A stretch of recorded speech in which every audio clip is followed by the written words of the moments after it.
কিয়ামতের ময়দানে জমিন নারী পুরুষের বিরুদ্ধে সাক্ষী দিয়ে বলবে, আল্লাহ, তোমার এই বান্দাটা পৃথিবীতে অমুক বারে অমুক সময়ে অমুক দোকানের সামনে দাঁড়িয়ে আমি জমিনের উপর দাঁড়িয়ে এই এই কাজ করছে, আমি সাক্ষী দিচ্ছি, আমি তোমার কাছে মামলা করলাম, বিচার করো তুমি। মানুষ মৃত্যুবরণ করার পর পরের জগৎটা শুরু হয়, কবরের জীবন আছে একটা, এরপরে কিয়ামতের ময়দান। সেই কিয়ামতের ময়দানে কিছু বিষয় ঘটবে। এই বিষয়টা সামনে রেখে আপনাদের সামনে কোরআনের দুটি আয়াত, রাসূলুল্লাহ সাল্লাল্লাহু আলাইহি সাল্লামের হাদিস থেকে একটি হাদিস পেশ করেছিলাম। কিয়ামতের ময়দানে মানুষ যখন উঠবে, হাদিসের ভাষ্য অনুযায়ী ইসরাফিল আলাইহিস সালাম সিংহায় দুটি ফু দিবেন। তাফসীর হাদিস উভয়টা মিলাইলে তিনটা ফুয়ের কথা পাওয়া যায়। প্রথম ফু দেওয়ার সাথে সাথে পুরা পৃথিবীর মধ্যে যারা আছে সব শেষ হয়ে যাবে। দ্বিতীয় ফু দেওয়ার পর পৃথিবীর অন্যান্য যা কিছু আছে সব শেষ হয়ে যাবে, এটা কেউ বলেন। আরেক দল ব্যাখ্যা করেন, দ্বিতীয় ফু দেওয়ার পর ফাসাইকা মান ফিস সামাওয়াতি ওয়া মান ফিল আরদ, যারা আছে সবাই বেহুশ হয়ে যাবে। এই বেহুশ হওয়া দ্বারা উদ্দেশ্য, যত মানুষ আছে সবাই বেহুশ হয়ে যাবে, আমাদের নবী পর্যন্ত বেহুশ হয়ে যাবে, সব নবীরা বেহুশ হয়ে যাবে, মানুষরাও বেহুশ হবে। নবীজি বলেন, আমার হুশ ফিরে আসার পর আমি তাকিয়ে দেখব মুসা আলাইহিস সালাতু ওয়াস সালাম আল্লাহর আরশের খুঁটি ধরে আছে। তো সবাই যখন বেহুশ হয়ে যাবে, সুম্মা নুফিখা ফীহি উখরা, এরপর আরেকটা ফু দেওয়া হবে। ফাইদা হুম কিয়ামুন ইয়ানজুরুন, সবাই নিজ নিজ কবর থেকে উঠবে, সব দেখতে পাবে কিয়ামতের ময়দানে, সবাই উঠবে। কিয়ামতের ময়দানে সবাই উঠার পর এত ভয়ঙ্কর পরিস্থিতি হবে, কারো পরনের মধ্যে কাপড় থাকবে না, বাকি কাপড় পরানো হবে। আউয়ালু মা ইউকসা ইব্রাহিম আলাইহিস সালাতু ওয়াস সালাম, সর্বপ্রথম ইব্রাহিম আলাইহিস সালাতু ওয়াস সালামকে কাপড় পরিধান করানো হবে। আম্মাজান আয়েশা সিদ্দিকা রাদিয়াল্লাহু তাআলা আনহা রাসূলুল্লাহ সাল্লাল্লাহু আলাইহি সাল্লামকে বললেন, ইয়া রাসূলুল্লাহ, কারো শরীরের মধ্যে যদি কাপড় না থাকে এতে কি লজ্জা পাবে না? রাসূলুল্লাহ সাল্লাল্লাহু আলাইহি সাল্লাম বললেন, আয়েশা, এমন এক ভয়ঙ্কর পরিস্থিতির সৃষ্টি হবে, কার পরনে কাপড় আছে কিনা এইটাই তো দেখার সুযোগ হবে না মানুষের, এমন ভয়ঙ্কর একটা পরিস্থিতির মধ্যে থাকবে। কিয়ামতের ময়দান, বুখারীর বর্ণনায় আসছে, কারো পায়ের গোছা, কারো পায়ের পাতা, কারো হাঁটু পরিমাণ, কারো কোমর পরিমাণ, কারো গলা পরিমাণ, কারো নাকটা একবার ঘামের নিচে যাবে আবার উঠবে, এইভাবে গুনাহের সম পরিমাণ ঘামের মধ্যে সাঁতার কাটতে থাকবে। এই পরিস্থিতি যখন হবে, সহিহ বুখারীর বর্ণনা 4712 নম্বর হাদিস, রাসূলুল্লাহ সাল্লাল্লাহু আলাইহি সাল্লামের ব্যাপারে এই হাদিসের মধ্যে ইরশাদ হয়েছে, উতিয়া রাসূলুল্লাহ সাল্লাল্লাহু আলাইহি ওয়াসাল্লাম বিলাহমিন ফারুফিয়া ইলাইহি যিরা, নবীজি সাল্লাল্লাহু আলাইহি সাল্লামের কাছে গোশত পরিবেশন করা হলো। নবীজি গোশত পছন্দ করতেন, রানের অংশ নবীজিকে দেওয়া হলো। ওয়াকানাত তুজিবুহু, হাদিসে আসছে রানের অংশ নবীজি খুব পছন্দ করতেন, গোশতের রানের অংশ। কেউ যদি মাঝে মাঝে রান খান তো মাঝে মাঝে এই মহব্বতে খাবেন যে আমার নবী এই অংশটা পছন্দ করতেন, এই মহব্বতটা আনবেন, তো দেখবেন আর রসুলের সাথে আজীব এক মহব্বত তৈরি হবে আপনার। মাঝে মাঝে গোশতের ঝোলের মধ্যে রুটি টুকরা টুকরা করে ভিজাবেন, ভিজানোর পর এই রুটিটা খাবেন আর কল্পনায় আনবেন আমার হাবিব এই খাদ্যটা পছন্দ করতেন। রাসূলুল্লাহ সাল্লাল্লাহু আলাইহি সাল্লাম বলেন, ফাদলু আয়েশা আলা সাইরিন নিসা কাফাদলিস সারিদি আলা সাইরিত তাআম, খাদ্যের মধ্যে সারিদ নামক খাদ্য আমার কাছে যেমন পছন্দ। সারিদ হলো, আপনার বিবিকে বলবেন ঝোল দিয়ে গোস্ত পাকাইতে ওই ঝোলের মধ্যে রুটি টুকরা টুকরা করে ভিজিয়ে রাখবেন, এরপর এক একটা টুকরা উঠাবেন আর খাবেন। এটাকে বলা হয় সারিদ। নবীজি বলেন, খাদ্যের মধ্যে সারিদ যেমন আমার প্রিয়, নারীদের মধ্যে আয়েশাও আমার কাছে তেমন প্রিয়। তো যাই হোক, বলছিলাম যে রসুলের কিছু খাদ্য আছে, যে খাদ্যগুলো আমরা যখন খাবো মনে মনে আনবো যে আমার হাবিব এই খাদ্যটা পছন্দ করতেন। তখন নবীজি সাল্লাল্লাহু আলাইহি সাল্লামের সাথে একটা মহাব্বত, একটা গভীর ভালোবাসা তৈরি হবে। তো রানের অংশ দেওয়া হলো, ফানাহাসা মিনহা নাহসা, নবীজি নিজেই কামড় দিয়ে এইভাবে খাচ্ছেন। আপনিও ঠিক রানের মাঝে মাঝে এইভাবে কামড়াবেন, যে আমার নবী এইভাবে নিজে ডাইরেক্ট গোস্ত এইভাবে কামড় দিয়ে খেয়েছেন। তো কামড়ে গোস্তের টুকরা নেওয়ার পর এইভাবেই রয়েছে। তখন নবীজি সাল্লাল্লাহু আলাইহি সাল্লাম বললেন, আনা সাইয়্যিদুন নাস ইয়াউমাল কিয়ামাহ, কিয়ামতের ময়দানে যত মানুষ আছে সমস্ত মানুষের মধ্যে আল্লাহ আমাকেই নেতা বানাবেন, আমি হব আদম সন্তানের নেতা। প্রশ্ন করলেন, ওয়াহাল তাদরুনা মিম্মা যালিকা, তোমরা কি জানো কিয়ামতের ময়দান কি? সাহাবীগণ বললেন, আল্লাহ আর তার রাসূল ভালো জানেন। রাসূলুল্লাহ সাল্লাল্লাহু আলাইহি সাল্লাম বললেন, ইয়াজমাউল্লাহুন নাসাল আউয়ালিনা ওয়াল আখিরিনা ফি সাইদিন ওয়াহিদ, কিয়ামতের ময়দানে পূর্বাপর যত মানুষ আল্লাহ পাঠিয়েছেন কিয়ামত পর্যন্ত পাঠাবেন, সকল মানুষগুলাকে একটা মাঠের মধ্যে আল্লাহ একত্রিত করবেন। একত্রিত করার পর ইউসমিউহুমুদ্দাঈ, একজন আহ্বানকারী সবাইকে ডাক দিবে। দেখেন, এখন আমি যদি মাইক ছাড়া কথা বলি, সামনের কিছু মানুষ শুনবেন, রাস্তায় হয়তো কিছু মানুষ আছে তারা শুনবে না। কিয়ামতের ময়দানে একজনের ডাক পুরা মাঠের সবাই একসাথে শুনতে পাবে, একজনের ডাক। তো যখন আমাদের দুনিয়ার অবস্থা, কেউ কাউরে ডাক দিলে, জোরে ডাক দিলে এরকম করে, কে ডাকলো আমাকে, ঠিক রাসূল হাদিসের মধ্যে বলেন একসাথে সবার দৃষ্টি গোচর হবে কে ডাকলো, একসাথে সবাই তাকাবে কে ডাক দিল। রাসূলুল্লাহ সাল্লাল্লাহু আলাইহি সাল্লাম বলেন, এইভাবে ডাক দেওয়ার পর সবার যখন একসাথে দৃষ্টি গোচর হবে, দৃষ্টি গোচর হওয়ার পর কিয়ামতের ময়দানে তখন ওয়াত্তাদলু শামসু, দৃষ্টিগোচর তো হবে, পাশাপাশি মানুষ তাকিয়ে দেখবে সূর্যটা তাদের একদম কাছাকাছি চলে আসছে, সূর্যটা কাছাকাছি।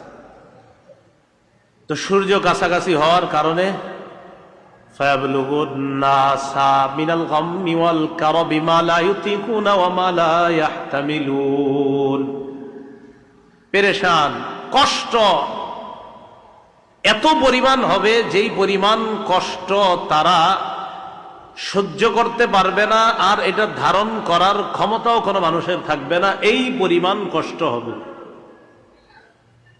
তো যখন এই পরিমাণ কষ্ট হবে, কষ্ট হওয়ার পর ফাকালা বাদুন নাসি লিবাদিন ইয়াকুলু বাদুন নাসি লিবাদিন, এক দল আরেক দল মানুষকে বলবে কিয়ামতের মাঠে, আলা তারাউনা ইলা মা নাহনু ফীহি আলা তানজুরুনা ইলা মা বালাগনা মিনাল গাম্মি ওয়াল কারাব, এই তোমরা কি দেখো না আমরা কত বিপদে আছি, আমরা যেই মুসিবতের মধ্যে আছি। একদল আরেক দলকে, উভয় দল কিন্তু মুসিবতে আছে, উভয় দল মুসিবতে, উভয় দল মুসিবতে। তো বলে, তোমরা কি দেখো না আমরা কি বিপদের মধ্যে আছি। এক দল আরেক দলকে বলবে, আলাইকুম বিআদম, তোমরা আব্বা আদমের কাছে যাও, আব্বাজান আদম আজকে আমাদের জন্য বাবা হিসাবে সন্তানদের জন্য কিছু করতে পারবে, এছাড়া উপায় নাই, চলো সবাই যাই। ফায়াতুনা আদম, আদম নবীর কাছে সবাই যাবে। যাওয়ার পর বলবে, আনতা আবুল বাশার, আপনি সব মানুষের পিতা। কি বলবে? আপনি সব মানুষের পিতা। এই সব মানুষের পিতা মানে রসুল সাল্লাল্লাহু আলাইহি সাল্লামেরও পিতা। বলেন, নবীজি সাল্লাল্লাহু আলাইহি সাল্লামেরও পিতা। তাহলে মানুষের মধ্যে নবীজিও আছেন। বলেন, মানুষের মধ্যে। অতি আবেগে আবার অন্য কিছু বলে ফেলবেন না। তো আদম নবীকে গিয়ে বলবে আপনি সব মানুষের পিতা, আলা তারা ইলা মা নাহনু ফীহি আলা তানজুরু ইলা মা বালাগনা মিনাল গাম্মি ওয়াল কারাব। আব্বাজান, সন্তানরা কি বিপদে আছি আপনি দেখেন না? কি পরিমাণ কষ্ট সহ্য করছি আপনি দেখেন না? আরো বলবে আব্বা খালাকাল্লাহু বিয়াদিহি, আল্লাহ আপনাকে কুদরতি হাতে বানিয়েছে। ওয়া নাফাখা ফীকা মির রূহিহি, আব্বা আপনাকে আল্লাহ রূহ দিয়েছেন। ওয়া আমারাল মালাইকাতা ফাসাজাদু লাক, ফেরেশতাদেরকে আল্লাহ হুকুম করেছেন নূরের তৈরি ফেরেশতাদেরকে দিয়ে আপনি মাটির তৈরি আদমকে আল্লাহ সিজদা করিয়েছেন। তো আদম নবী সব শুনবে, শোনার পর এক পর্যায়ে মানুষ বলবে ইশফা লানা ইলা রাব্বিকা, আপনি আপনার রবের কাছে আমাদের জন্য একটু সুপারিশ করেন। আদম নবী যেই জবাবটা দিবে, আমি আপনাদেরকে আবদার জানাবো। মা বোনরাও আছেন 3-4 তলায়, সমস্ত মা বোনদেরকে বলবো আদম নবীর জবাবটা প্রতিদিন একবার হলে স্মরণ করবেন। একজন নবী কি জবাব দেয় দেখেন। আদম নবী জবাব দেয়, ইন্না রাব্বী ক্বাদ গাদিবাল ইয়াওমা গাদবা লাম ইয়াগদাব মিসলাহু ক্বাবলা ওয়া লা ইয়াগদাব বা'দাহু ক্বাবলা। আদম নবী বলবে আজকে আমার রব এত রেগে আছে, আজকের আগে এত পরিমাণ রাগ কখনো করেননি, আজকের পর এত পরিমাণ রাগ আর কখনো করবেন না। রব আজকে এত রেগে আছে, আজকের আগে এই পরিমাণ রাগ কখনো রাগ করেনি, আজকের পরে এই পরিমাণ রাগ কখনো হবে না। তোমরা আমারে কি বলতেছো, আমি কিভাবে কথা বলবো? উনি তো আজকে খুব রেগে আছে। একজন নবী বলতেছে এই কথা, তা আমার আপনার কি চিন্তা করা উচিত? তো আদম আলাইহিস সালাতু ওয়াস সালাম এই কথা বলার পর আদম নবী বলবে, আল্লাহ আমাকে আর তোমাদের আম্মা হাওয়া দুইজনকে আল্লাহ জান্নাতে থাকতে দিলেন। আল্লাহ বলেছেন উসকুন আনতা ওয়া যাওজুকাল জান্নাহ ফাকুলা মিন হাইসু শি'তুমা ওয়া লা তাকরাবা হাদিহিশ শাজারা। আমাকে আর হাওয়া আলাইহিমাস সালাতু ওয়াস সালাম এই দুইজনকে বলছে তোমরা জান্নাতে থাকো, আরামে বসবাস করো, তোমরা ওই গাছটার কাছে যেও না। যেমনে মন চায়, যেইভাবে মন চায় খাও দাও, ফুর্তি করো, ঘুরো, শুধু ওই গাছের কাছে যাবে না। তো এই কথা বলার পর আদম আলাইহিস সালাতু ওয়াস সালাম বলবেন নাহানি আন তিলকাশ শাজারা ফাআসাইতুহু, আল্লাহ আমাকে বলছে, নিষেধ করছে আমি যেন ওই গাছের ফল না খাই। আল্লাহর এই হুকুম পালনের ক্ষেত্রে আমার দ্বারা একটু অন্য রকম হয়ে গিয়েছে। কি বললাম অনুবাদটা? হ্যাঁ, কারেন্ট চলে গেছে। আচ্ছা, আদম আলাইহিস সালাতু ওয়াস সালাম বলেন, আমি যে বাংলাটা বলি আপনারা একজন নবীর শানে ঠিক এভাবে বলবেন। আদম নবী বলেন আল্লাহ আমাকে নিষেধ করেছেন এই গাছের ফল ভক্ষণ করতে। মনে হয় তারে কোনো পারা লাগছে কারো, দেখেন।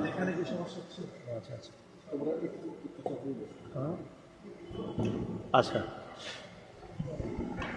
আদম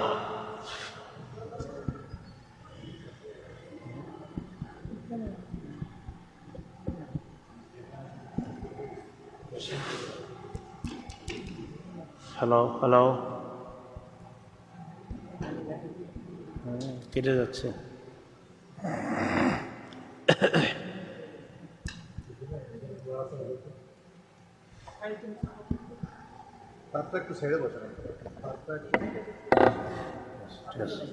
ও এটাই তাহলে একটু শক্ত করে দেন।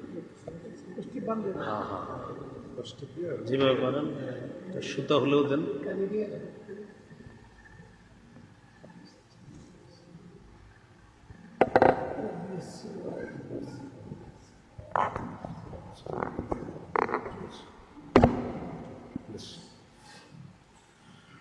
তো আদম আলাইহিস সালাতু ওয়াস সালাম বলবেন যে আল্লাহ আমাকে নিষেধ করেছেন এই গাছের ফল ভক্ষণ করতে, আমি আল্লাহর এই হুকুম পালনের ক্ষেত্রে আমার দ্বারা একটু অন্যরকম হয়ে গিয়েছে। আসাইতুহু, আমার দ্বারা একটু অন্যরকম হয়ে গিয়েছে হুকুম পালনে। তো আদম আলাইহিস সালাতু ওয়াস সালাম বলেন যে আল্লাহ যদি আজকে আমাকে বলে আদম আমি তোমাকে বললাম ওই গাছের ফল খাওয়া তোমার জন্য নিষেধ, তো যাই হোক, কোনো কারণে তোমার বিবির মাধ্যমে শয়তান প্ররোচনা দিয়ে তোমার বিবির মাধ্যমে তোমাকে এই গাছের ফলের ভক্ষণ খাওয়াই দিয়েছে। লম্বা আলোচনা। তো আদম নবী বলেন, আল্লাহ যদি আজকে আমারে এই বিষয়টার জন্য ধরে, আমি কি জবাব দিব? একটা বিষয়, নফসি নফসি, আমি আমার টেনশনে আছি, তোমরা ইযহাবু ইলা গায়রি, আমি ছাড়া অন্য কারো কাছে যাও।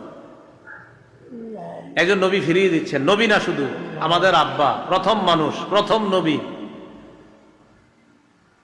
ইযহাবু ইলা গায়রি, ইযহাবু ইলা নূহ আলাইহিস সালাতু ওয়াস সালাম ফায়াতুনা নূহান ফাকালু আনতা আউয়ালুর রুসুলি ইলা আহলিল আরদ সাম্মাকাল্লাহু আবদান শাকুরা ইশফা' লানা ইলা রাব্বিক। আদম নবী বলবেন, আমি ছাড়া অন্য কারো কাছে যাও, নূহ নবীর কাছে যাও। সবাই নূহ নবীর কাছে যাবে। যাওয়ার পর বলবে, আপনি দুনিয়াতে শরীয়তের সর্বপ্রথম নবী। কি বললাম? শরীয়ত। শরীয়ত মানে আদম নবীর পরে পৃথিবীতে একত্ববাদ ছিল, আল্লাহর শিরিক ছিল না, আল্লাহর সাথে কেউ শিরিক করে নাই। হঠাৎ এক জাতি 5টা মূর্তি বানাইছে, এই ব্যাপারে আমার আলোচনা আছে, দেখবেন মূর্তি পূজা পৃথিবীতে কিভাবে শুরু হয়, লম্বা আলোচনা আছে। ওয়াদ্দুন, সুয়াউন, ইয়াগুস, ইয়াউক, নাসরুন নামক 5টা খোদা বানায় একদম। এদের মাধ্যমে দুনিয়াতে মূর্তি পূজা শুরু হয়ে যায়। আল্লাহর একত্ববাদের বিপরীতে শিরিক শুরু হয়।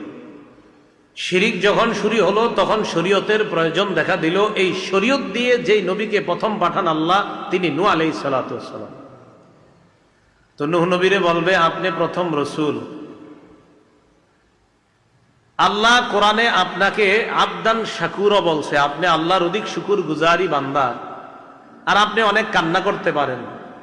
নূহ মানে কি জানেন? নাহা ইয়ানুহু নূহান মানে যে বেশি কান্না করে। নূহ নবী এত বেশি কাঁদতেন যে কানতে কানতে ওনার নাম হয়ে গেছে নূহ, মানে যে নবী খালি কান্দে। ওনার নাম কিন্তু নূহ না, ওনার নাম আব্দুল গফফার বা আব্দুল জব্বার। আপনারা দেখবেন জালালাইনের টিকার মধ্যে আছে, কিলা ইসমুহু আব্দুল গফফার বা আব্দুল জব্বার। জালালাইনের পাশে সূরা নূহের একদম ডান পাশে টিকায় ছোট্ট করে লেখা আছে। তো নূহ আলাইহিস সালাতু ওয়াস সালাম বেশি কান্না করার কারণে ওনার নাম হয়ে গেছে নূহ। তা আল্লাহ আপনার নাম রাখছে আব্দুল শাকুর। আপনি আল্লাহর কাছে আমাদের জন্য একটু সুপারিশ করেন। নূহ আলাইহিস সালাতু ওয়াস সালাম জবাব দিবে, ইন্নাহু ক্বাদ কানাত লি দাওয়াতুন দাউতুহা আলা কওমি। আল্লাহ আমাকে স্পেশাল একটা দোয়া দিছে, আমি এই দোয়াটা আমার উম্মতের পক্ষে না করে তাদের বিরুদ্ধে করছি। আমি তাদের বিরুদ্ধে বলছি, আল্লাহ এদেরকে আপনি ধ্বংস করে দেন। রব্বি ইন্নী দাউতু কওমি লাইলা ওয়া নাহারা ফালাম ইয়াজিদহুম দুআই ইল্লা ফিরারা। আল্লাহ তাদেরকে আমি দিনে রাতে দাওয়াত দিয়েছি, তারা শুধু আমার দাওয়াতে পলায়ন করেছে। ইন্নাকা ইন তাদারহুম ইউদিল্লু ইবাদাকা ওয়া লা ইয়ালিদু ইল্লা ফাজিরান কাফফারা। আল্লাহ তাদেরকে যদি আপনি দুনিয়াতে ছেড়ে দেন, এরা যে সন্তান জন্ম দিবে সবগুলো হবে পাপিষ্ট, পাপাচার, আর দুনিয়াতে যারা আছে সবগুলারে এরা পথভ্রষ্ট করে ছাড়বে। এদেরকে রাইখা লাভ নাই, আপনি ধ্বংস করে দেন। আল্লাহ বিশাল বন্যা দিলেন, পৃথিবীর সেরা বন্যা, পুরা দুনিয়ায় পানি। সবচেয়ে উঁচু যেই পাহাড়, এর উপরেও প্রায় 15 হাত পরিমাণ পানি পুরা দুনিয়াতে। তো পানির মাধ্যমে দুনিয়া ডুবিয়ে দিলেন আল্লাহ। নূহ নবী কয়, আমি বদদোয়া করছি, জাতিরে ধ্বংস করছে। আজকে যদি আল্লাহ আমারে বলে, নূহ নবী আপনারে একটা দোয়া করতে বলছিলাম, আপনি দোয়াটা আমার উম্মতের বিরুদ্ধে করে ফেললেন। নূহ নবী চিন্তা করেন, ওলামায়ে কেরাম বলেন নূহ নবীর দোয়া কোনো অন্যায় হয় নাই, উনি সঠিক দোয়াই করছেন। কিন্তু ওনার মনে হবে যে আমি কেন তাদের বিরুদ্ধে দোয়াটা করলাম। আল্লাহ যদি আমারে বলে, তো আমি কি জবাব দিব? নাফসি নাফসি, আমি নিজেরে নিয়ে টেনশনে আছি, তোমরা অন্য কোথাও যাও। ইযহাবু ইলা গায়রি ইযহাবু ইলা ইব্রাহিম আলাইহিস সালাতু ওয়াস সালাম। আমি ছাড়া অন্য কারো কাছে যাও, তোমরা ইব্রাহিম নবীর কাছে যাও। ফায়াতুনা ইব্রাহিম আলাইহিস সালাতু ওয়াস সালাম। ইব্রাহিম নবীর কাছে যাবে, যাওয়ার পর বলবে, আনতা নবিয়ুল্লাহি ওয়া খলিলুল্লাহি মিন আহলিল আরদ। আপনি আল্লাহর নবী, পাশাপাশি আরেকটা বৈশিষ্ট্য, আল্লাহ আপনাকে প্রথম খলিল বানাইছে। খলিল মানি অন্তরঙ্গ বন্ধু। খলিল মানি তবে ইব্রাহিম নবী শুধু খলিল না, কিন্তু হ্যাঁ বাকি পৃথিবীর প্রথম খলিল, আল্লাহ যাকে খলিল বানাইছে তিনি ইব্রাহিম নবী। আমাদের নবীও আল্লাহর খলিল, যেটা নবী ইন্তেকালের 5 দিন আগে বলে গিয়েছেন, শোনো আল্লাহ আমাকে খলিল হিসাবে গ্রহণ করেছেন। মুসলিম শরীফের বর্ণনা, নবীজি বলেন, লাউ কুনতু মুত্তাখিদান খলিলান মিন উম্মতি লাত্তাখাযতু আবু বকরিন খলিলা। আমি আমার উম্মতের কাউকে যদি অন্তরঙ্গ বন্ধু বানাইতাম তো আবু বকরকে বানাইতাম, কিন্তু আমার অন্তরঙ্গ বন্ধু দুনিয়ার কাউকে আমি বানাইতে পারি না, কারণ ইত্তাখাযাল্লাহু ইন্নাল্লাহা ইত্তাখাযানি খলিলা, কারণ আল্লাহ আমাকে খলিল হিসাবে গ্রহণ করেছেন। তাহলে আজকে জানলাম ইব্রাহিম নবী শুধু খলিল না, আমাদের নবীও খলিল। যাই হোক, ইব্রাহিম নবী পৃথিবীবাসীর মধ্যে নবী, আবার আল্লাহ তাকে খলিল হিসাবে গ্রহণ করছেন। তো ইব্রাহিম আলাইহিস সালাতু ওয়াস সালামকে জনগণ বলবে, মানুষ বলবে, আপনি আল্লাহর কাছে একটু সুপারিশ করেন, আল্লাহর অন্তরঙ্গ বন্ধু আপনি, আর অন্তরঙ্গ বন্ধু তো বন্ধুর সাথে আলাদা কথা বলতে পারে, একটু বলেন না কথা। ইব্রাহিম নবী জবাব দিবে, কদ কাযাবতু সালাসা কাযিবাত, দুনিয়াতে আমার দ্বারা 3টা কথা এমন বের হয়েছে যে 3টা কথা বের হওয়া উচিত হয়নি। এটা ইব্রাহিম নবীর বক্তব্য। ওলামায়ে কেরাম বলেন, ইব্রাহিম নবী যে 3টা কথাকে ওনার মনে হবে ওনার কাছে এটা ঠিক হয় নাই, আসলে 3টা কথাই ঠিক ছিল, কিন্তু ইব্রাহিম নবী নিজের কাছে মনে হবে না আমার এটা ঠিক হয় নাই। সব ওলামায়ে কেরাম বলেন না, ওনার 3টা কথাই সঠিক।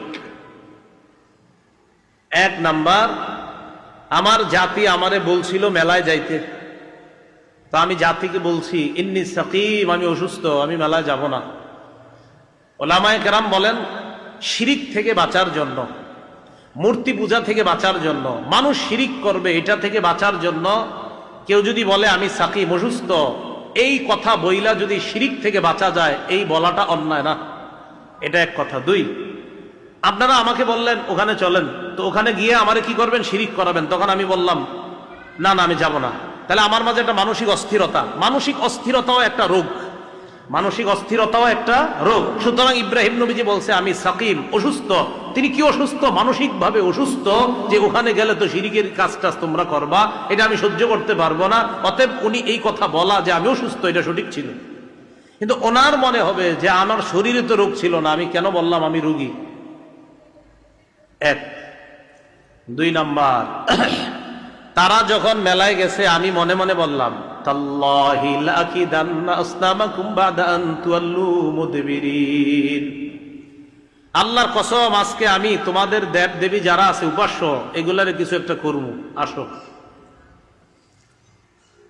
তো এরা গেছে মেলায়, যাওয়ার পর ইব্রাহিম নবী কি করলেন, ফাজআলাহুম জুযাযান ইল্লা কাবীরুল লাহুম লাআল্লাহুম ইলাইহি ইয়ারজিউন, সবগুলা দেবদেবী যারা আছে সবগুলারে ভাইঙ্গা টুকরা টুকরা কইরা ইল্লা কাবীরুল লাহুম, বড়টারে ঠিক রাখছে। আবুল হাসান আলী নদভী রহমতুল্লাহ আলাই কসসুন নবীনে আনছেন, ওয়া আল্লাকাল ফাউসা ফি উনুকিহি, একটা কুরাল তার কাঁধের মধ্যে ঝুলাই দিছে, আল্লাকাল ফাসা ফি উনুকিহি, কাঁধের মধ্যে কুরাল ঝুলাই দিছে, বড়টার কাঁধে। এই যুগে আর কি কুরাল বলতে পারি, বাকি আমরা কুরাল জাতীয় কিছু একটা যেটা দিয়ে ভাঙছে সবগুলা ওখানে রেখে দিছে।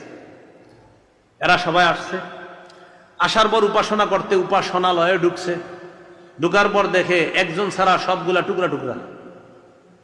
ঘটনা কি কারা করলো নিজেরাই বলতেছে, মান ফাআলা হাযা বিআলিহাতিনা ইন্নাহু লামিনাজ জালিমিন, আমাদের দেবদেবীদের সাথে আচরণ যে করেছে সে জালেম, নাউজুবিল্লাহ। ক্বালু সামি'না ফাতান ইয়াযকুরুহুম ইউকালু লাহু ইব্রাহিম, তারা বলল আমরা একজন যুবককে জানি, যে যুবক এগুলার সমালোচনা করে, সন্দেহ হচ্ছে সে এটা করছে কিনা। ক্বালু ফাতু বিহি আলা আ'য়ুনিন নাসি লাআল্লাহুম ইয়াশহাদুন, জনগণ বলল তাকে উপস্থিত করো জনগণের সামনে, সবার সামনে তার বিচার হবে, যেন অন্যরা শিক্ষা গ্রহণ করতে পারে যে দেবদেবীদের সাথে উল্টাপাল্টা আচরণ করলে অবস্থা বেশি ভালো হবে না, তাই সবাই দেখুক, তাকে আনো। ইব্রাহিম নবীরে ডাকছে, ডাকার পর সবার সামনে দাঁড় করিয়েছে, প্রশ্ন করলো, আনতা ফাআলতা হাযা বিআলিহাতিনা ইয়া ইব্রাহিম, ইব্রাহিম তুমি কি আমাদের দেবদেবীদের সাথে আচরণ করছো? ইব্রাহিম নবী জবাব দিলেন, ক্বালা বাল ফাআলাহু কাবীরুহুম হাযা ফাসআলুহুম ইন কানু ইয়ানতিকুন, ইব্রাহিম নবী বলে নাই যে আমি করি নাই।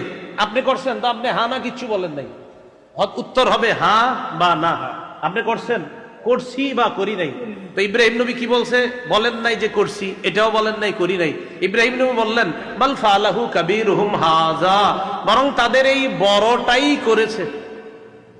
উনি বলেন নাই আমি করেছি বা করি নাই, বললেন তাদের এই বড়টাই করেছে। ওলামায়ে কেরাম বলেন এখানে ইব্রাহিম নবী কৌশল অবলম্বন করছে। তাদের এই বড় দ্বারা উদ্দেশ্য উনি নিজে, উনি নিজে। তো উনি তো এর চেয়ে বড়ই, এই দেব দেবীর চেয়ে উনি বড়। তো উনি সত্যি, হ্যাঁ ইব্রাহিম নবী নবীও ছিলেন, পাশাপাশি ওনারে আল্লাহ এত বুদ্ধি দিয়েছেন। ইব্রাহিম নবীর ছোটবেলার ঘটনা ইতিহাস যদি আপনারা জানতে বুঝতে পারবেন কি পরিমাণ বুদ্ধিমান ছিলেন। তো ইব্রাহিম আলাইহিস সালাম বললেন তাদের এই বড়টা, তো এই বড়টা মানে আমি, এরা বুঝলো বড় খোদাটা। তো ইব্রাহিম নবী কিয়ামতের মাঠে বলবে যে আমি এই কৌশল অবলম্বন করাটা এটা আমার উচিত হয় না। কিন্তু ওলামায়ে কেরাম বলেন না, পুরাই ঠিক আছে। কিন্তু ওনার কাছে মনে হবে আমি এটা কেন করলাম, এটা ওনার কাছে দ্বিতীয় কথা, যে এটা হলো দ্বিতীয়। তৃতীয়, আমি আমার স্ত্রীকে নিয়ে রওনা করছি মিশরের উপর দিয়ে।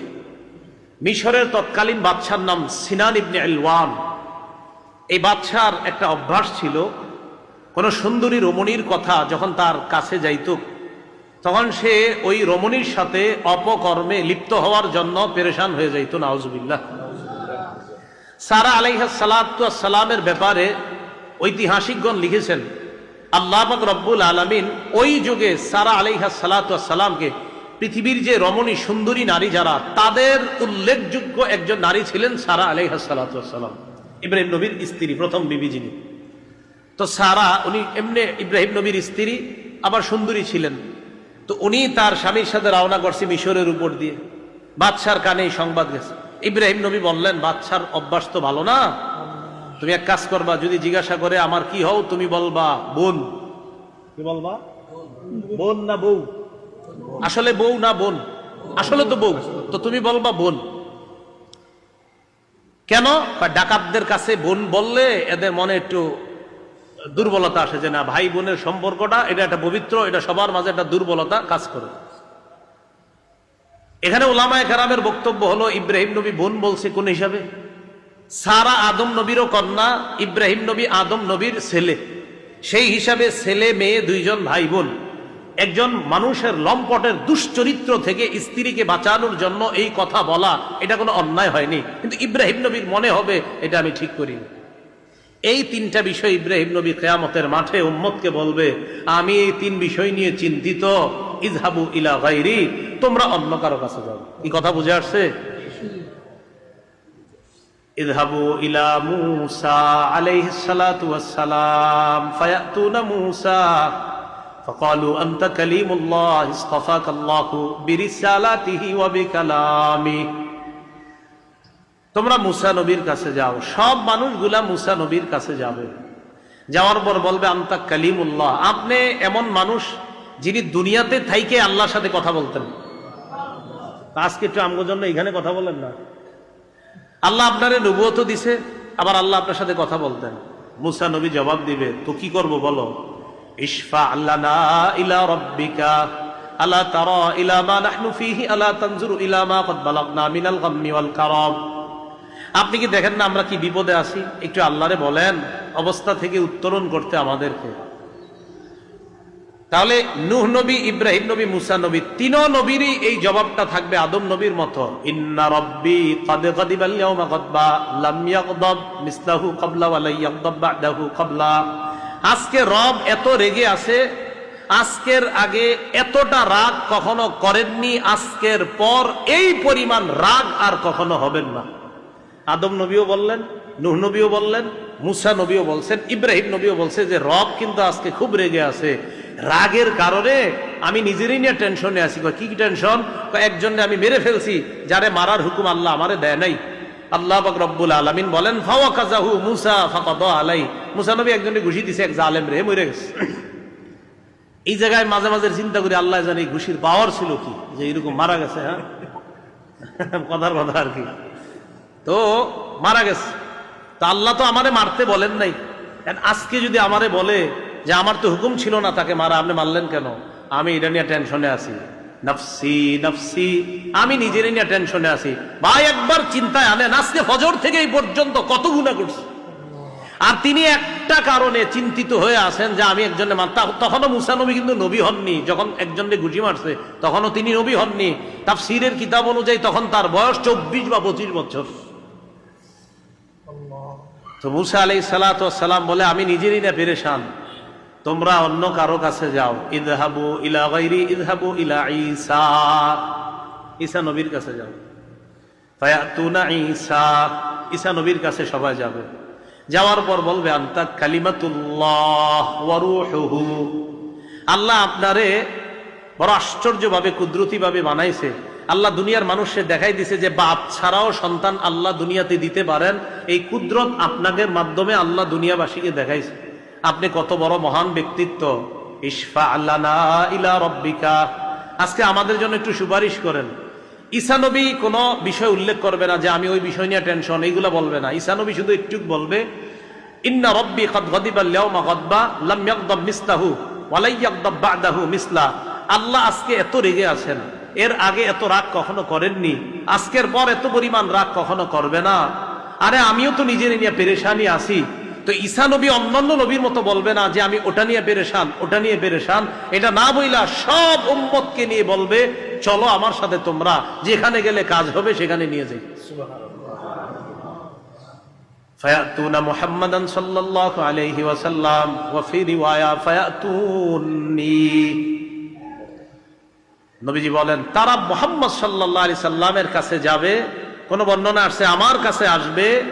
আমার কাছে যখন তারা আসবে ফাআনতালিকু ফাআতি তাহতাল আরশি ফাআকাউ সাজিদান লিরাব্বি, আমি দ্রুত রওনা করব, আরশের নিচে গিয়ে রবের দরবারে সিজদায় পড়ে যাব। আল্লাহ আমাকে বলবে ইশফা রাসাক, মাথা উঠান, সালতুতা, যা চান তাই দেওয়া হবে, ওয়াশফা তুশাফা, আপনি যেই সুপারিশ করবেন সেটাই গ্রহণ করা হবে, মাথা উঠান।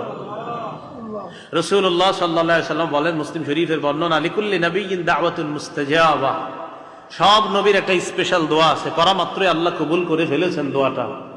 ওয়া ইন্নী ইখতাবাতু দাওয়াতি শাফাআতান লিউম্মতি ইয়াউমাল কিয়ামাহ, আমি দুনিয়ার স্পেশাল যে দোয়াটা আল্লাহ আমারে দিয়েছে আমি এটা করি নাই, আমার উম্মতের জন্য মুলতবি করে রেখে দিছি, যেন এই দোয়াটা কিয়ামতের ময়দানে আল্লাহর কাছে করে আল্লাহর কাছে বলতে পারি, আল্লাহ আমি দুনিয়ার ওই দোয়া করি নাই, আজকে ওই দোয়াটাই করলাম, আমার উম্মতের জন্য আজকে সুপারিশ করার বৈধতা আপনি আমাকে দিয়ে দেন, অনুমতি দিয়ে দেন। রাসূলুল্লাহ সাল্লাল্লাহু আলাইহি সাল্লাম বলার পর তখন ওজনের পাল্লা কায়েম করা হবে কিয়ামতের ময়দানে। খুব মনোযোগ দেন, মনে করেন এতক্ষণ ভূমিকা হয়েছে, এখন কয়েকটা কথা বলা হবে সংক্ষেপে, গুরুত্বপূর্ণ। ওজনের পাল্লা যখন আল্লাহ কায়েম করবেন, আল্লাহ বলেন ওয়ানাদাউল মাওয়াজিনাল কিসতা লিয়াউমিল কিয়ামাতি ফালা তুজলামু নাফসুন শাইআ, ইনসাফ কায়েম করার জন্য আমি ওজনের পাল্লা কায়েম করব, স্থাপন করব। সহিহ বুখারীর শেষ হাদিসের শুরুতে ইমাম বুখারী রাহমাতুল্লাহ আলাইহি এই আয়াতটা আনছেন, শেষ হাদিস বর্ণনা করার শুরুতেই উনি এই আয়াতটা এনেই ওনার শিরোনাম উনি শুরু করেছেন যে কিয়ামতের ময়দানে আল্লাহ পাল্লা কায়েম করবে, ওজনের পাল্লা কায়েম করার পর আল্লাহ বলেন ফালা তুজলামু নাফসুন শাইআ, কারো প্রতি সামান্য অবিচার করা হবে না। ওয়া ইন কানা মিসকালা হাববাতিন মিন খারদালিন আতাইনা বিহা, সরিষা পরিমাণ অনুপরিমাণ আমলও যদি কারো থেকে থাকে এটাও আমি কিয়ামতের মাঠে আজকে উপস্থিত করব।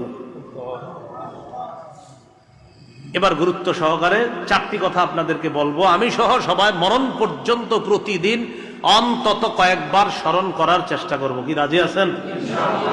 কিয়ামতের ময়দানে চার সাক্ষী আমার আপনার ভালো মন্দের সাক্ষী হয়ে যেতে পারে। কয় সাক্ষী?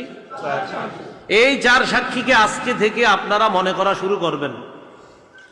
এক নম্বর, প্রথমে চার সাক্ষী সংক্ষেপে মুখস্থ করেন। এক নম্বর জমিন, বলেন এক নম্বর। দুই নম্বর ফেরেশতা। তিন নম্বর অঙ্গ প্রত্যঙ্গ, বলেন তিন নম্বর। চার নম্বর, আগের তিনটা না হইলেও চলতো কিন্তু আল্লাহর সিস্টেম, জমিন সাক্ষী হবে, ফেরেশতা সাক্ষী হবে, অঙ্গ প্রত্যঙ্গ সাক্ষী হবে। চার নাম্বার, যেই সাক্ষী থেকে বাঁচার কোনো রাস্তা থাকবে না, সেই সাক্ষী প্রধান সাক্ষী, একমাত্র সাক্ষী আল্লাহ। এখান থেকে বাঁচার কোনো উপায় থাকবে না, কোনো রাস্তা থাকবে না। এই চার সাক্ষীর প্রথম সাক্ষী জমিন। আমি আপনি এখন আমরা জমিনের উপর বসে আছি। সূরা মুলকের 16 নম্বর আয়াতে আল্লাহ বলেন, আমিনতুম মান ফিস সামাই আন ইয়াখসিফা বিকুমুল আরদা ফাইযা হিয়া তামুর। মানুষ, তোমরা কি আসমানওয়ালার ব্যাপারে নিশ্চিত হয়ে গিয়েছো যে তিনি তোমাদেরকে জমিনে ধসিয়ে দিবেন না, আর জমিন তোমাদেরকে নিয়ে থর থর করে কাঁপতে থাকবে? নিশ্চিত হয়ে গেছো? আরে তোমার চলন বলনতে মনে হয় যে তুমি যে মাটির নিচে যেতে পারো, এটা তোমার মাথায় নাই। দেখো না, আমি আল্লাহ তুরস্ক আরো বিভিন্ন জায়গায় আমি আল্লাহ মুহূর্তের মধ্যে মাইলকে মাইল বিল্ডিং মানুষ সহ মাটির নিচে ধসিয়ে দিয়েছি। দেখো না তোমরা তো কোরআনে আগের জাতির কথা পড়ছো, ফামিনহুম মান আরসালনা আলাইহি হাসিবা ওয়ামিনহুম মান আখাযাতহুস সাইহা ওয়ামিনহুম মান খাসাফনা বিহিল আরদ, যে আমি কোন জাতির মাটির নিচে ধসিয়ে দিয়েছি, এগুলো তো কোরআনে পড়ছো, দেখো নাই? কিন্তু এই যুগে তো তোমাদেরকে আমি দেখিয়েও দিয়েছি, লাশের পর লাশ মানুষ তালাশ করে এখনো পর্যন্ত পায় নাই যে এই লাশ আর বাড়ি কোথায় আছে মাটির নিচে, আল্লাহ জানে। তো আল্লাহ বলে, তোমরা জমিনে যখন চলো কি নিশ্চিত হয়ে গেছো? তো জমিন এক নম্বর সাক্ষী। আমি আপনি এখন জমিনে বসা, দেখেন একটু পরে মাদ্রাসার মুনাজাত হবে, হয়তো এখানে আপনাদের মেহমানদারি হবে, পরে বের হবেন। বের হওয়ার সময় চিন্তা করেন যে আমি এখন মাটির উপরে চলছি, মাটি আমার প্রথম সাক্ষী। সূরা জিলজালের 4 নম্বর আয়াত, যেটা আমি খুতবায় পড়ছিলাম, আল্লাহ বলেন, ইয়াউমা ইদিন তুহাদ্দিসু আখবারাহা। কিয়ামতের ময়দানে জমিন তার সব বৃত্তান্ত বলে দিবে। রাসূলুল্লাহ সাল্লাল্লাহু আলাইহি সাল্লাম এই আয়াতটা তেলাওয়াত করছেন। তিরমিজি শরীফের হাদিস, এই আয়াত তেলাওয়াত করার পর সাহাবীদেরকে বললেন, তোমরা কি জানো জমিন তার বৃত্তান্ত কিভাবে বলবে? সাহাবারা কয়, জি না, জানি না। নবীজি বললেন, ফাইন্না আখবারাহা আন তাশহাদা আলা কুল্লি আবদিন ওয়া আমা আন তাকুলা আমিলা কাযা ওয়া কাযা ইয়াউমা কাযা ওয়া কাযা। কিয়ামতের ময়দানে জমিন নারী পুরুষের বিরুদ্ধে সাক্ষী দিয়ে বলবে, আল্লাহ, তোমার এই বান্দাটা পৃথিবীতে অমুক বারে অমুক সময়ে অমুক দোকানের সামনে দাঁড়িয়ে, আমি জমিনের উপর দাঁড়িয়ে এই এই কাজ করছে, আমি সাক্ষী দিচ্ছি, আমি তোমার কাছে মামলা করলাম, বিচার করো তুমি। এই জন্য জমিনে যখন হাঁটবো আমি আপনি মাথায় রাখবো যে জমিন আমার বিরুদ্ধে যদি সাক্ষী হয়ে যায় তো আমরা কিন্তু ধরা খেয়ে গেলাম। রাসূলুল্লাহ সাল্লাল্লাহু আলাইহি সাল্লাম বলেন, জমিন কিয়ামতের ময়দানে সব বলে দিবে। আপনি কোথায় দাঁড়িয়ে কি অশ্লীল কর্মকাণ্ড করেছেন দেখেছেন, সময় স্থান কাল সহ সব বলে দিবে জমিন। এই জন্য 1 নম্বর সাক্ষী জমিন। এখন থেকে আমি আপনি জমিনে বসা, উঠবো একটু পরে, চলবো, জমিনেই ঘুমাবো, জমিনেই দাঁড়াবো, জমিনেই বসবো। মাথায় আনবেন যে এই জমিন যেন আমার বিরুদ্ধে সাক্ষী না হয়। 2 নম্বর ফেরেশতা, সূরা ইনফিতরের 10 থেকে 14 নম্বর আয়াত। আজকে এশার নামাজের প্রথম রাকাতে আমি সূরাটা তেলাওয়াত করছি আপনাদের পাশের মসজিদে।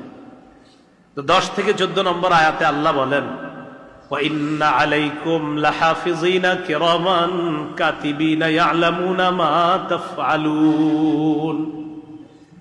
আল্লাহ বলেন, তোমাদের সাথে সংরক্ষণকারী ফেরেশতাগণ আছেন। দেখেন না, আমি আপনি এমন হয়ে গেলেই তো হয়ে যায়। দেখেন আমি আপনি আমরা এখন থেকে যে বাস শুরু করলাম যে ফেরেশতা এ আমাদের সাথে আছে। আল্লাহ বলে, শোনো লেখকগণ, তোমরা যা করো তারা তা জানে। আরে মাথায় কেন আনছেন না? আল্লাহ বলছে তোমরা যা করো তারা তা জানে। আমি এখন বক্তব্য দিচ্ছি, এরা জানে। আপনারা শুনছেন, এরা জানে।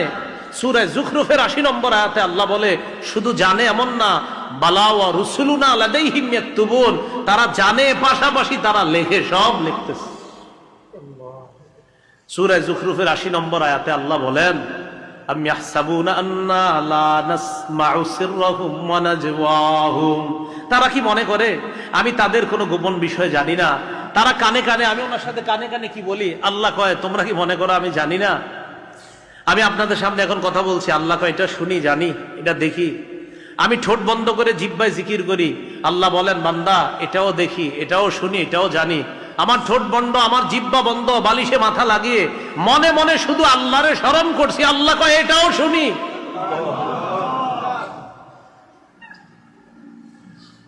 তো এই জন্য আল্লাহ পাক রব্বুল আলামিন বলেন, তাদের গোপন, তাদের কানাঘুষা কথা আমি সব জানি। তারা কি মনে করে জানি না? আমি সব জানি।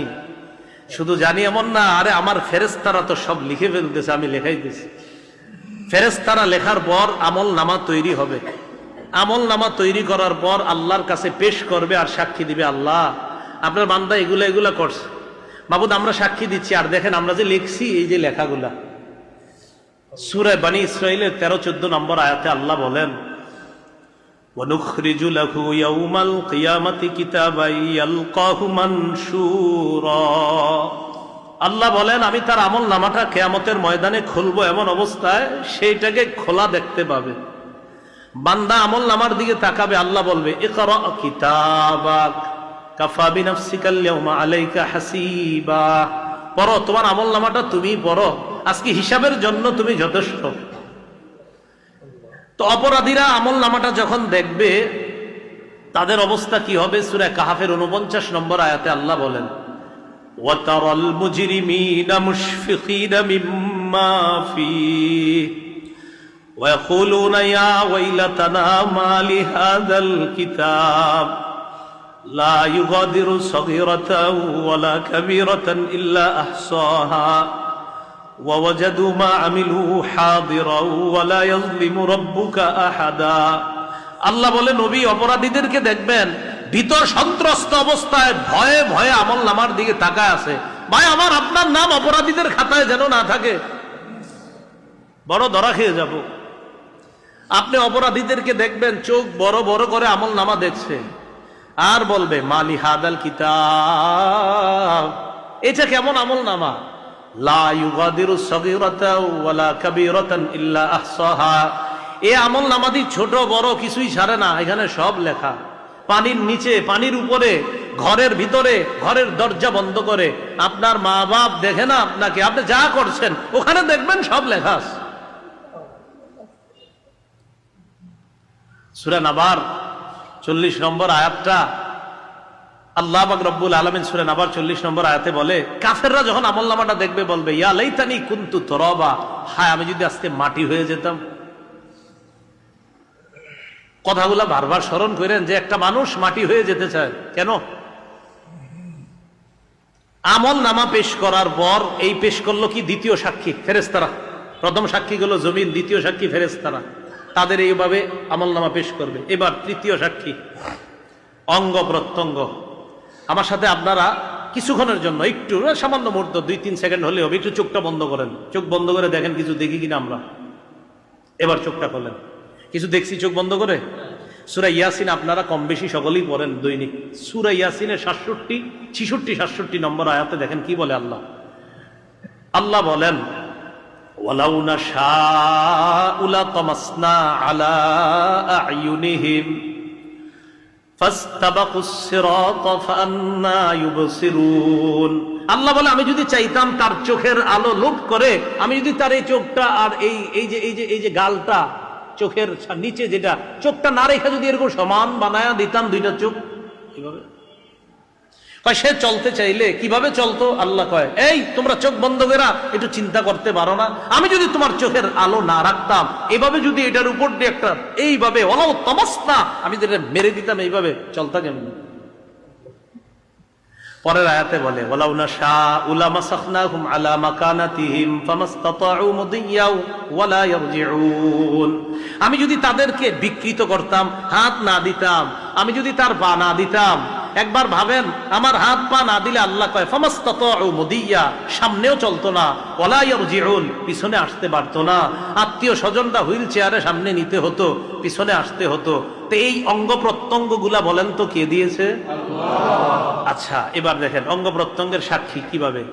সূরা ইয়াসিনের 65 নম্বর আয়াতে আল্লাহ বলেন, প্রশ্ন করবে বান্দা তুমি এগুলা করছিলা?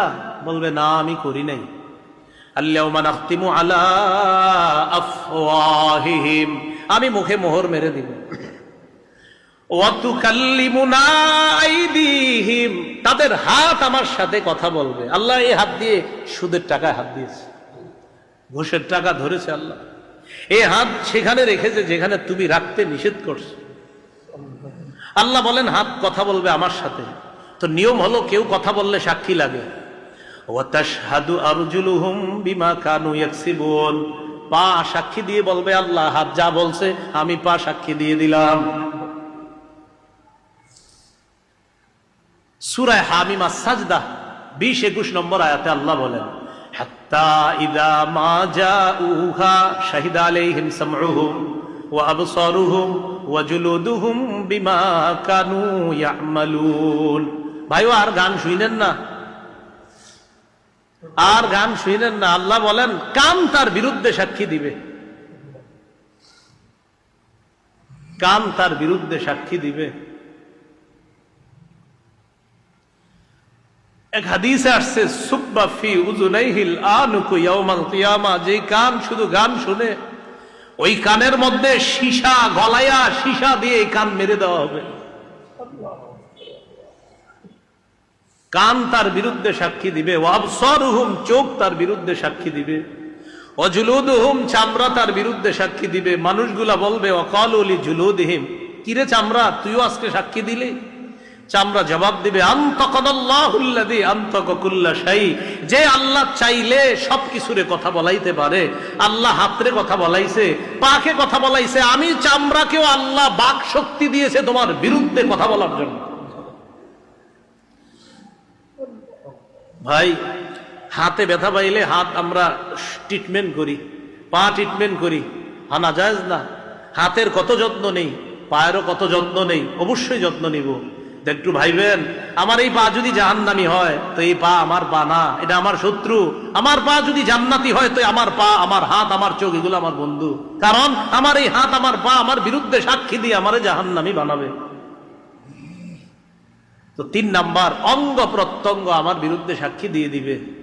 আল্লাহ আমাদেরকে হেফাজত করেন। 4 নাম্বার, যে সাক্ষী থেকে বাঁচার কোনো রাস্তা নাই। সূরা হামিম আস-সাজদার শেষের দিকে 25 নম্বর পারা শুরু 20টা শেষের দিকে দেখবেন আল্লাহ বলে আওয়ালাম ইয়াকফি বিরাব্বিকা আন্নাহু আলা কুল্লি শাইইন শাহীদ। মাঝে মাঝে আয়াতটা অনেকবার পড়ি, একসাথে লম্বা সময় অনেকবার পড়তে থাকি। আল্লাহ বলে এই বান্দা, আমি রব কি তোর সাক্ষী হিসাবে যথেষ্ট না? আরে অন্যগুলা তো আমি সিস্টেম পদ্ধতি অবলম্বন করি যে তুমি এইগুলা করছো, সাক্ষী উপস্থিত করি, আমি আল্লাহর নিয়ম আছে, আমি তো তোমার সাক্ষী হিসাবে যথেষ্ট। এখন আপনাদেরকে সূরা আলী ইমরানের একটা আয়াতের অনুবাদ শিখাবো আমি সহ সবাই। এই অনুবাদটা প্রতিদিন কয়েকবার একজন আরেকজনকে শোনাবো।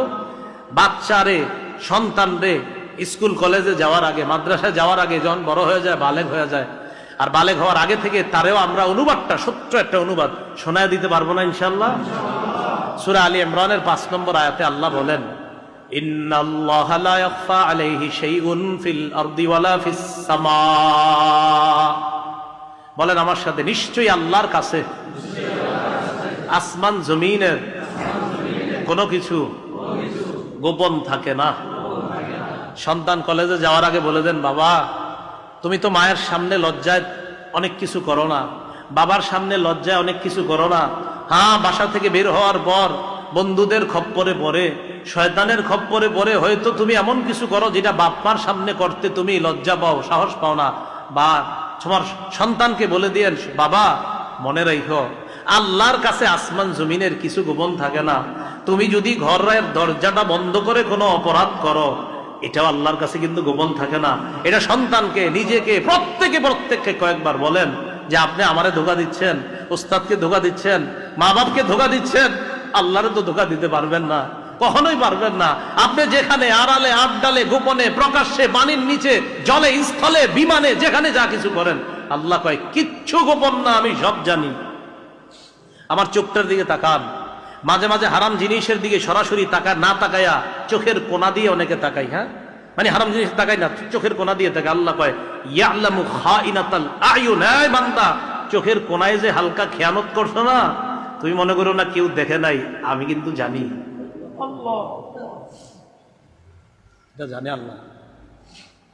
আমরা অনেক সময় লজ্জা একটা জিনিস দেখে ফেলছে, তোর লজ্জা টাকা ঠিক নেই। আল্লাহ কয় বান্দা, তুমি যে চুরি করে একটু হালকা চোখের কোনা দিয়ে নজর দিছো না অশ্লীল জিনিসের দিকে, অন্য মানুষের লজ্জায় চোখ সরায় ফেলছো, আমি কিন্তু জানি বিষয়টা। তো যে বিষয়টা বললাম, এই 4 সাক্ষী মাথায় রেখে চলবো। বলেন তো, 1 নম্বর সাক্ষী, 2 নম্বর 3 নাম্বার, 4 নাম্বার। এরপর কারো ডান হাতে আমলনামাটা দেওয়া হবে, কারো বাম হাতে। সূরা হাক্কার 19 নম্বর আয়াতে আল্লাহ বলেন, ফাআম্মা মান উতিয়া কিতাবাহু বিয়ামিনি, কারো আমলনামা ডান হাতে দেওয়া হবে, ফায়াকুলু হা উমকরাউ কিতাবিয়া, রেজাল্টটা নিয়ে অন্যদেরকে দেখায় বলবে, এই দেখো না আমার আমলনামাটা একটু পইরা দেখো, ইন্নী জানান্তু আন্নী মুলাকিন হিসাবিয়া, আমি বিশ্বাস করেছি আজকে আমার আমলনামার সাথে আমি সাক্ষাৎ করব। এই কথা বলার পর আমলনামাটা অন্যদেরকে খুব খুশি হয়ে দেখাবে। ফাহুয়া ফি ঈশাতির রাদিয়া, আল্লাহ বলেন সে অনন্তকাল চির সুখের চির আনন্দের বসবাসের মধ্যে থাকবে। ফি জান্নাতিন আলিয়া, উচ্চ প্রাসাদ, আলিশান প্রাসাদের মধ্যে আমি আল্লাহ তাকে থাকার ব্যবস্থা করে দেব। কুতুফুহা দানিয়া, কয় জান্নাতে থাইগা ফল খাইতে চাবে, দুনিয়াতে তো অন্য কেউ এনে তার ফলটা দিতে হয়, পারতে হয়, গাছে উঠতে হয়। আল্লাহ না না, ওরে জান্নাতে নিচে কি কষ্ট করানোর জন্য? কুতুফুহা দানিয়া, মন চাইতে দেরি, ফল তার মুখের সামনে আসতে দেরি হবে না। ছড়ি ছড়ি ছড়ি দানিয়া, ছড়ি মুখের কাছে আসবে। খাও বান্দা, যেমন চাই খাও। আল্লাহ বলেন কুলু ওয়াশরাবু হানিআম বিমা আসলাফতুম ফিল আইয়ামিল খালিয়া, দুনিয়াতে একটু কষ্ট করছিলা, শীতকালে কম্বলটা ল্যাপটা থুইয়া মসজিদে দৌড়ায় ফজর পড়তে গেছিলা, প্রচন্ড বৃষ্টির মাঝেও ইমাম মুয়াজ্জিন আসছে মসজিদে, আর তোমরা 5-6 জন গিয়েছিলা, অন্যরা আসে নাই। তোমার দাই যে একটু কষ্ট করছো না তুমি, কুলু ওয়াশরাবু হানিআ, আরে এখন আবার কিসের কষ্ট? তোমার যেভাবে যেমনে মন চায় তুমি খাইতে থাকো, পান করো। ও আম্মা মান উতিয়া কিতাবাহু বিশিমালি, আরেকজনের রেজাল্ট দেওয়া হবে বাম হাতে। ফায়াকুলু ইয়া লাইতানি লাম উতা কিতাবিয়া, সে বলবে হায় আমার আমলনামা যদি আমারে দেওয়া না হইত।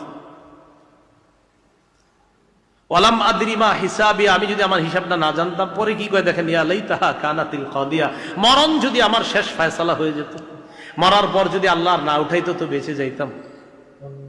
মা আগনা আন্নি মালিয়া, আরে আমার এত টাকা পয়সা কোনো কাজে আসলো না। হালাকা আন্নি সুলতানি, আমার কথায় কত মানুষ উঠতো বসতো, আজকে আমার এই রাজত্ব সব শেষ হয়ে গেল, কিচ্ছু হলো না। আল্লাহ বলে খুজু, ধর এটারে, ফাগুল্লু, বেরি পড়াও, সুম্মাল জাহিমা সল্লু, ধাক্কা মেরে জাহান্নামে ফেলায়। সুম্মা ফি সিলসিলাতিন যারউহা ৭০ যিরাআ, একটা শিকল দিয়ে পেঁচানো হবে, শিকলটা ৭০ গজ। তাফসীরে কিতাবে আসছে নাকের ছিদ্র দিয়ে শিকলটা ঢুকিয়ে পিছনের রাস্তা দিয়ে বের করে সেই শিকলের ভিতর তাকে ঢুকানো। আল্লাহ আমাকে আপনাকে ডান হাতে যাদের রেজাল্ট দেওয়া হবে তারা হবে সৌভাগ্যবান। ফামিনহুম শাকিয়্যু ওয়া সাঈদ, বাম হাতে যাদের রেজাল্ট দেওয়া হবে তারা হবে হতভাগা, ডান হাতে যাদের রেজাল্ট তারা সৌভাগ্যবান।